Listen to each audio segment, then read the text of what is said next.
नमस्कार, मैं हूं आपके साथ नम्रता। पीएम मोदी के संसदीय क्षेत्र वाराणसी में भी कोरोना की दूसरी लहर जबरदस्त कहर बनकर टूट रही है। यहां के अस्पतालों का भी वही हाल है।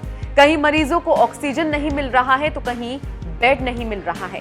मरीजों की बढ़ती तादाद को देखते हुए अब रक्षा मंत्रालय के defence research and development organisation यानी कि DRDO ने मोर्चा संभाल लिया है। सेना के लिए काम करने वाला ये संगठन अब बनारस हिंदू यूनिवर्सिटी यानी कि BHU के मैदान में अस्पताल बनाने में जुटा हुआ है।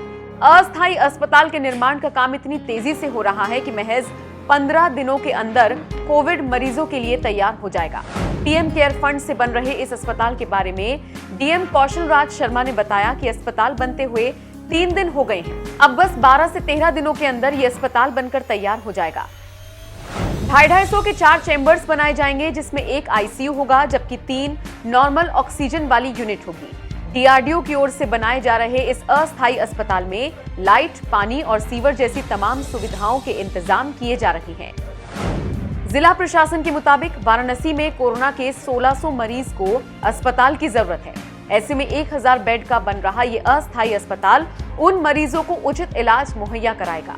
DRDO की ओर से बनाए जा रहे इस अस्पताल के बारे में DM कौशल राज शर्मा ने बताया कि निर्माण के लिए किसी भी तरह की रुकावट नहीं आएगी, क्योंकि हर विभाग को लेटर जारी हो चुके हैं, जिससे लोकल सपोर्ट आसानी से मिल सकेंगे।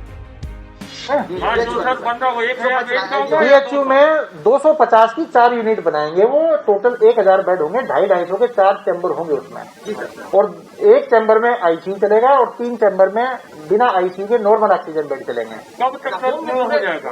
आने वाले 12-13 दिन में पूरा हो जाएगा। हाँ, 3 दिन हो चुके हैं ऑलरेडी इस काम को चलते हुए। ये सामान की सप्लाई को मिला के 15 दिन है, और ये ऑक्सीजन के प्लांट सहित आएगा। तो ये सारी सप्लाई, सब चीजें स्ट्रीमलाइंड है।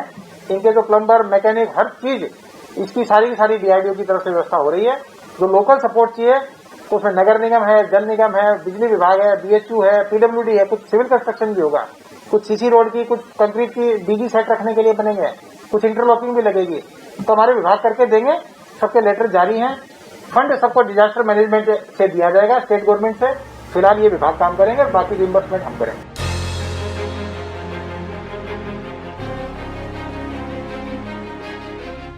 DRDO टीम ने Sigra stadium, trade facility centre, Gokul Dham और BHU के स्टेडियम का दौरा किया था, लेकिन अस्पताल के लिए BHU के स्टेडियम को सही पाया, जिसके बाद इसी मैदान पर DRDO की टीम अस्थायी अस्पताल बनाने में जुट गई है।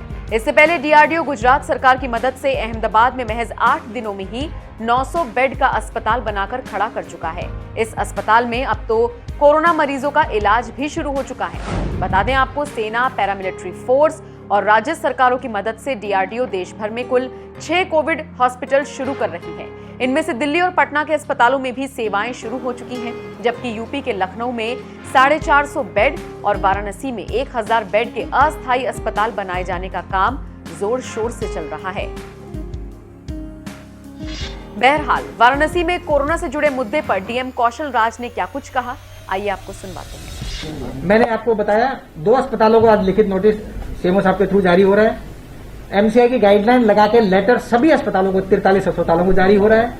किसी ने भी रेमडेसिविर ओवर द काउंटर किसी भी पर्चे पे लिखी और वो पर्चा आज के बाद पकड़ में आ गया तो उस अस्पताल को बंद करने की कार्रवाई हम लोग करेंगे।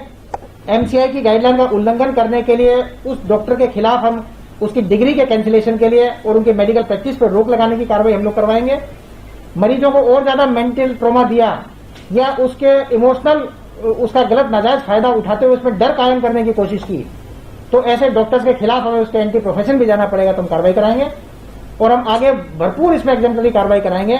यदि किसी ने भय का वातावरण कायम करने की कोशिश की गई, ब्लैक मार्केटिंग को बढ़ावा देने की कोशिश की गई, या किसी एक प्रकार की दवाई को ज्यादा प्रचारित करने के लिए मानसिक भय कायम करने की कोशिश की गई, इसलिए हम MCI की गाइडलाइन लेके अस्पतालों को जारी कर रहे हैं कि किसी का भी पर्चा अगर लिखा हुआ हमें मिल गया भविष्य में, जिसने किसी मार्केट में मरीज के लिए पर्चा लिख के दिया है, तो उस अस्पताल की जिम्मेदारी तय की जाएगी। अस्पताल में मरीज है जिसको रेमडेसिविर की जरूरत है, उसकी लिस्ट बना के हमें दें। जितनी जितनी दवाई आती जाएगी हम अस्पताल को देते जाएंगे। अगर 6 वायल नहीं लग सके तो 4 नहीं लग सके तो 2, पर कोशिश करेंगे हर मरीज को कुछ ना कुछ मिल सके, उसको हम अस्पताल में पहुंचाएंगे। उसकी लिस्ट हमें दे दे। उसके लिए हमने अस्पतालों के नोडल अधिकारी भी बुलाए, अभी नामित किए हैं। उसकी मीटिंग आपकी जस्ट पहले हमने की थी।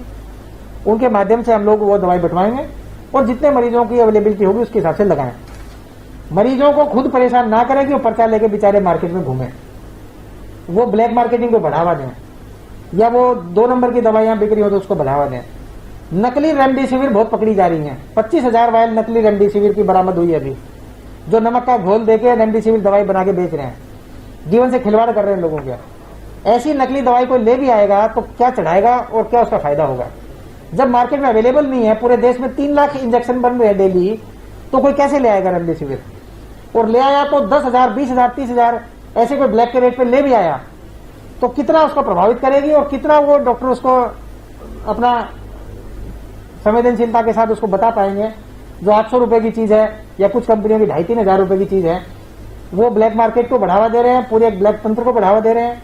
और जो गवर्नमेंट की सप्लाई के बाहर की चीजें है उसको बढ़ावा दे रहे हैं, सिस्टम को बाईपास कर रहे हैं, एमसीआई की रेगुलेशंस है उसका वायलेशन कर रहे हैं। कम से कम मरीजों का मानसिक प्रताड़ना नहीं होनी चाहिए कि मरीज बेचारा हॉस्पिटल में एडमिट है, किसी को बोला जाए कि तो ऑक्सीजन का सिलेंडर लेके आ, तू पहले लिख के दे कि ऑक्सीजन नहीं होगी तो मेरे पेशेंट की जिम्मेदारी मेरी होगी। या कोई ये कह रहा है कि दवाई मैं बाहर से लेके आऊं, पैसा आप ले रहे हैं, आपके यहाँ पे जितनी दवाई आप ट्रीटमेंट दीजिए, आपके यहाँ दवाई नहीं है तो आप अल्टरनेटिव ट्रीटमेंट दीजिए, कुछ दूसरी दवाइयों का ट्रीटमेंट दीजिए।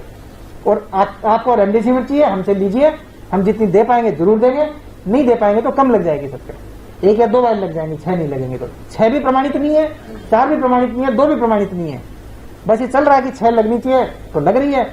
कोशिश करेंगे 6 भी देने की, किसी को दे पाए तो। जिसकी वेंटिलेटर की स्थिति है, आईसीयू की स्थिति है, सैचुरेशन 50 पे आ गया है, उसको 6 भी देने की कोशिश करेंगे। लेकिन जो ठीक ठाक है उसको 2 से भी काम चलाया जाएगा। तो इसकी व्यवस्था भी हम कर रहे हैं, अस्पतालों को नोटिस दे रहे हैं, एमसीआई की रेगुलेशन की गाइडलाइन जारी कर रहे हैं। और जो अस्पताल पर्चे पर लिख के मरीजों को परेशान करेगा, उनकी मानसिक प्रताड़ना बढ़ाएगा या ब्लैक मार्केटिंग के मार्केट को बढ़ावा देगा, तो फिर भविष्य में हम उसको आगे भी नोटिस देने की कार्रवाई करेंगे। और मेडिकल रूल्स का वायलेशन करने के लिए कहीं ना कहीं डॉक्टर्स की पर्सनल डिग्री और मान्यता है, उसके ऊपर भी बात आएगी। उनकी मान्यता के लिए भी अगर हमें कुछ करना पड़े तो करेंगे। कल भी 2 डॉक्टर लखनऊ में पकड़े गए, मेडिकल डॉक्टर पकड़े गए हैं, जो नकली रेमडेसिविर या ब्लैक मार्केटिंग में रेमडेसिविर बेच रहे थे। किसी भी तरह से ऐसे तंत्र को बढ़ावा नहीं देना है जो किसी एक पर्टिकुलर दवाई की बिक्री के लिए केवल मरीजों को दवाई लिखते चले जाए। बड़े बड़े देशों में बिना रेमडेसिविर के लोग ठीक हुए हैं और यहां भी अस्पतालों में हो रहे हैं। अच्छे चेस्ट फिजिशियंस, अच्छे चेस्ट वाले जो लोग हैं वो रेमडेसिविर दे नहीं रहे, उसके बिना लोगों को ठीक कर रहे हैं। और यहां भी कई अस्पतालों में हो रहा है। अल्टरनेटिव ट्रीटमेंट मौजूद है बाकायदा, और रेमडेसिविर के ऊपर का भी एंड पकड़ में नहीं आएगा कोई और भी दवाई हो तो इसलिए ये सारे अस्पतालों से हम लोग रिक्वेस्ट करेंगे कि भाई जो एमसीआई की गाइडलाइन है उसका पालन करें।